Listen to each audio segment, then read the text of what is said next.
I think, we came out at halftime. We wanted to try to keep it within 12 or so, and with about 10 minutes, try to go with full court pressure. And the full court press helped, and we got a steal or two, and then Tyler Lydon made a couple great plays in the back of it to stop them in a 2-on-1 situation, and we finally got our offense. We wanted to go to the basket. We finally were able to get to the basket, and I thought Malachi and Trevor made a couple great drives there, and then Tyler Lydon got a really good look at a three, and once we got the lead, we just wanted to play good defense, and we got a couple stops down there. It was a great comeback, one of the best I've coached in any team I've had in terms of you're playing, I think, a great team. Virginia is beating us 15 points 3 straight times, and they were 15 points up today. They're a hard team to come back against, and these guys just made some unbelievable plays, and they deserve to win this game. Just a reminder, please identify yourself when asking a question. Also identify to which student athlete your question is directed. We'll start in the front row on the left. Dan Wolkin, USA Today, for Michael and for Jim. When you put the press on them and they start to speed up, they start to look for 2-on-1s. What do you see happening to them? And are they out of their comfort zone? Being that they typically are so deliberate. No, I don't think so. I think they got what they wanted. They beat the press and they had 2-on-1s. And I think one time Tyler made a great play, and then the other time he came over Gil and Gil had to walk. It was just a couple plays down there, but they're certainly capable of playing at that speed when they get in the open court. But we wouldn't want to press them the whole game, because in reality they miss some plays that they will normally make. And if we press the whole game, they might miss a couple, but then they would start making layups and also get us in foul trouble. And we can't press for that long with 6 guys. So, no, I think that we were able to get just a couple plays, but the real key was we started to score. It really was more our offense finally got going. And Malachi had a couple monster threes, and then, the 2 freshmen made 3 threes, in the second half, and I thought that was really, we hadn't made anything. First half, we were 1 for 9 from the 3. And a lot of that's their defense. We changed in halftime and stopped doing ball screens. We just started driving to the basket, and that simple, but it worked a little bit better. Michael, you want to add your thoughts? Yeah, I think Coach did a great job of explaining. The press definitely gave us life. I think it turned the game around, and we did a great job of just hustling and competing during the press. Right here in the front.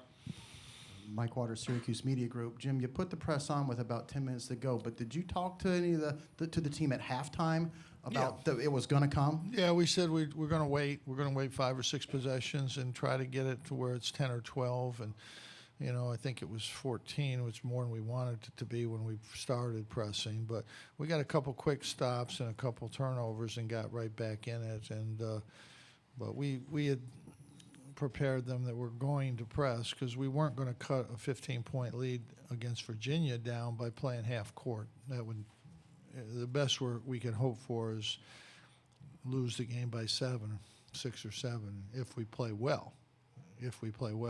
So we knew we would have to do it. And those are the games where they're good. They're good against. They know what they're doing. They attacked it. And if they hit a couple on those right away, it would have been a 20-point game. But you have to take the chance. It doesn't matter whether you lose by 7 or 20. It's still going home.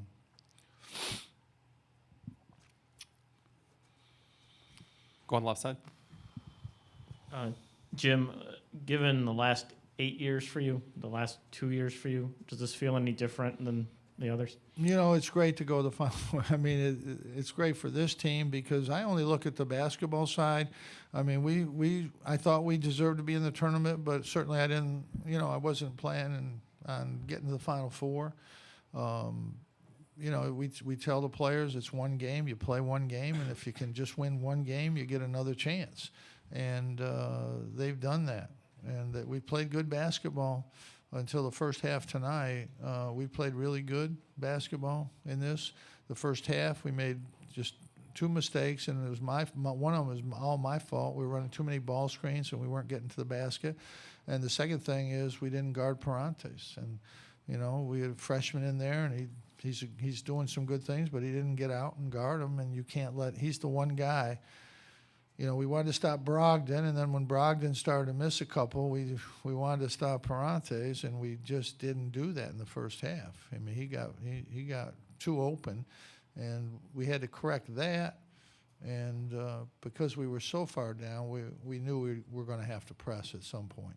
But it's, you know, anytime you can go to the Final Four for these guys, I mean, I think it's great. I mean, I'm so happy for them. At Syracuse, this is about the players. I've been in this 40 years. I'm 71 years old. This is for them. I feel good when we win for them and for our fans. We have great fans, and for these guys. You know, I've seen enough things. I'm happy for them. Go third row. Paul Orn from IMG. Trevor, can you kind of touch on your thoughts on the one game at a time? I mean, when you get the bracket and you see this is the road we have to go on, how difficult or easy is it to kind of compartmentalize each round and not let the Final Four kind of get in your head right away? I mean, it's easy to look at the bracket and look down the road, but, I mean, you have to take it one game at a time. And, I mean, Dayton was a really good team, and then we were matched up. And I mean, that's what you got to do. You got to take one game at a time, one possession at a time, and we did that. And we did that today, too, and it paid off for us. Right in the front row. On the left side. Seth Goldberg from WJPZ. Trevor, you were a part of the team that made the Final Four. Mike, you were sitting out your transfer year. What's it mean for both of you guys to be able to have this opportunity to go back to the Final Four? Trevor, you want to start? It means a lot. I mean, a lot of things have to come into place to get to the Final Four, and I think we learned a lot. I think Mike and I learned a lot that year, and just how our team has to come together. And, I mean, I think now that we're leaders of this team, I think we're kind of teaching the young guys, and it's working for us. Michael?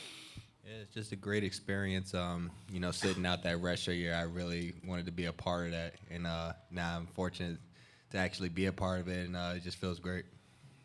Front row. Mike Waters, Syracuse Media Group. For Jim and for Mike, have you ever seen a player hit a three-pointer with one shoe on like Tyler did there in the first half? I'm not, he's about the only guy that would even take it. But the ref was funny. He said, "I think he's a little better with a shoe off." But you know, I've never seen that. I saw Mike take his shoe off once, but we won't talk about that. Yeah, I have a bad history with my shoes coming off of NCAA tournament games, but Lyden is the opposite of me, and he'll still have to keep his shoes on, though. I think his defensive play tonight was huge. His 5 blocks. He had, I think, 6 the other night. What has he had? 6 twice in this tournament and 5 tonight. That's pretty good for a skinny guy that can't play center, or so everybody said. Third row.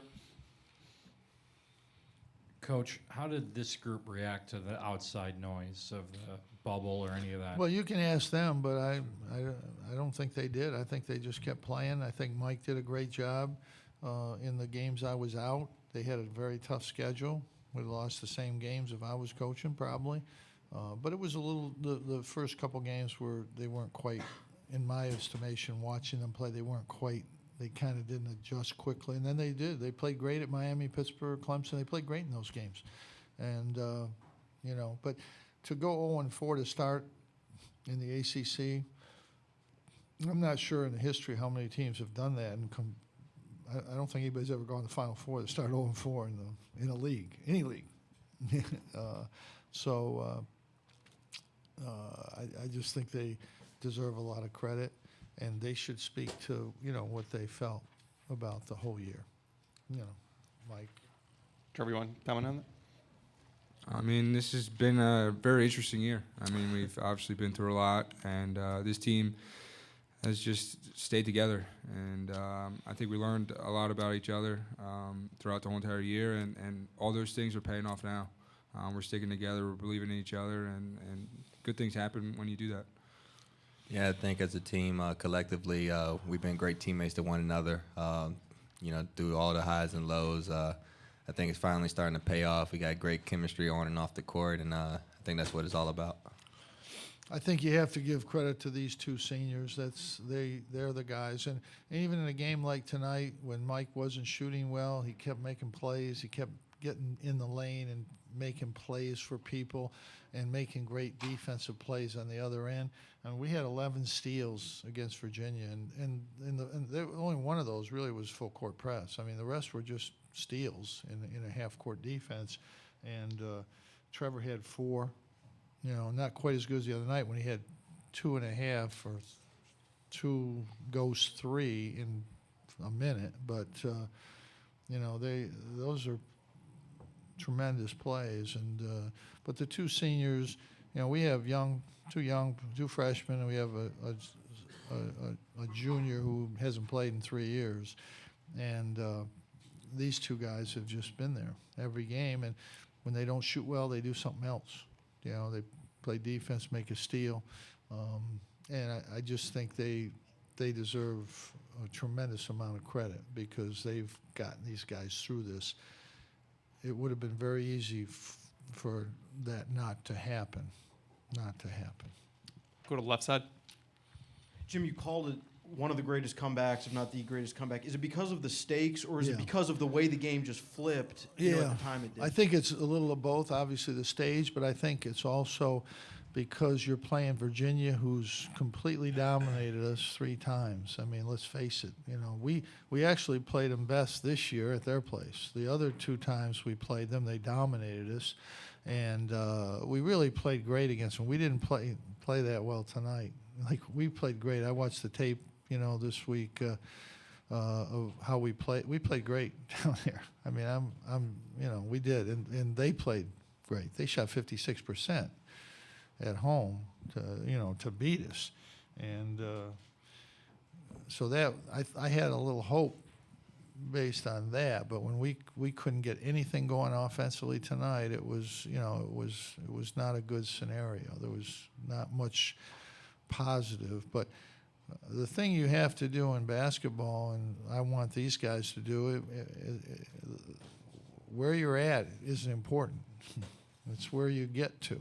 And you can be in a great situation, or you can be in an awful situation, and you can still you can still overcome that awful situation.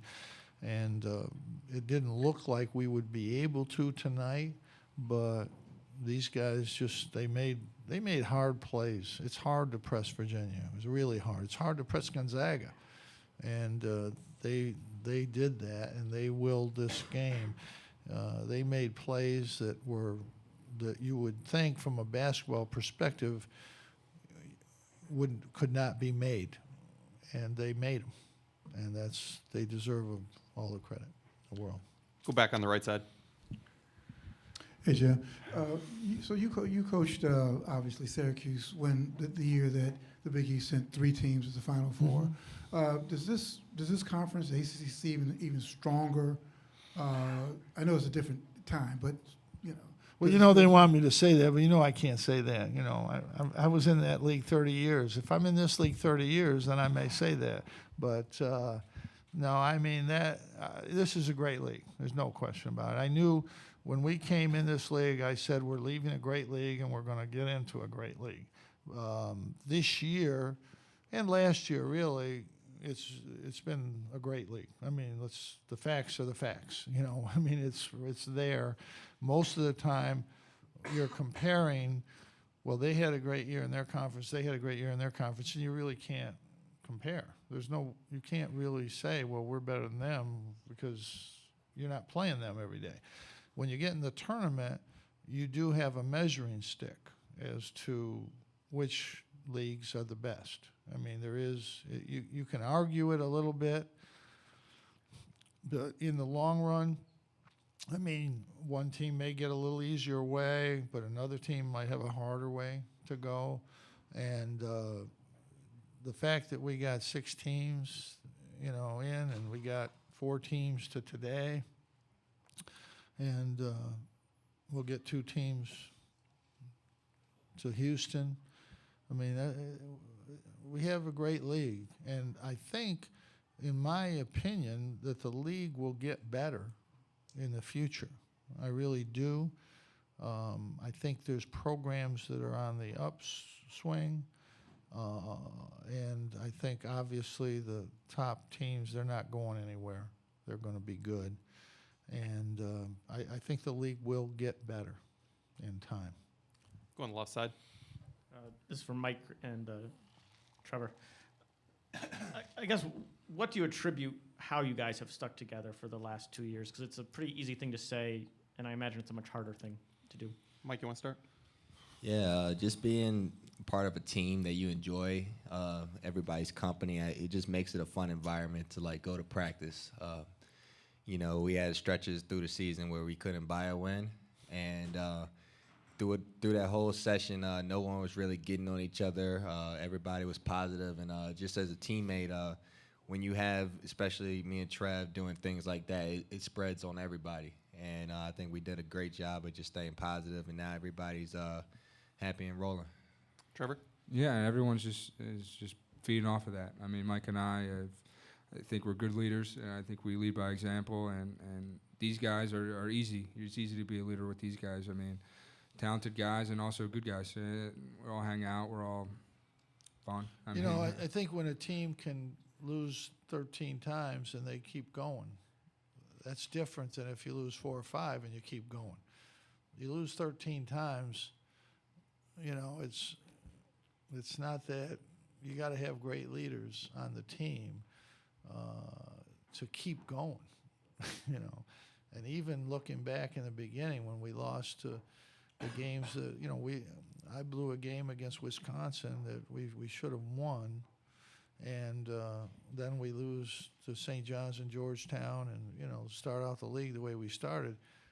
I think it's very hard for a team to get it back together and get through that, and these guys did it. I mean, I think that's something you have to really admire. It wasn't that we all of a sudden started playing that much better. We played about the same all year, except for those 2 games, the St. John's Georgetown game. We didn't play well, but other than that, in all of our losses, we were good. We were there. I mean, we had a reasonable chance to win all those games, and I think that gave us the idea that we could get going.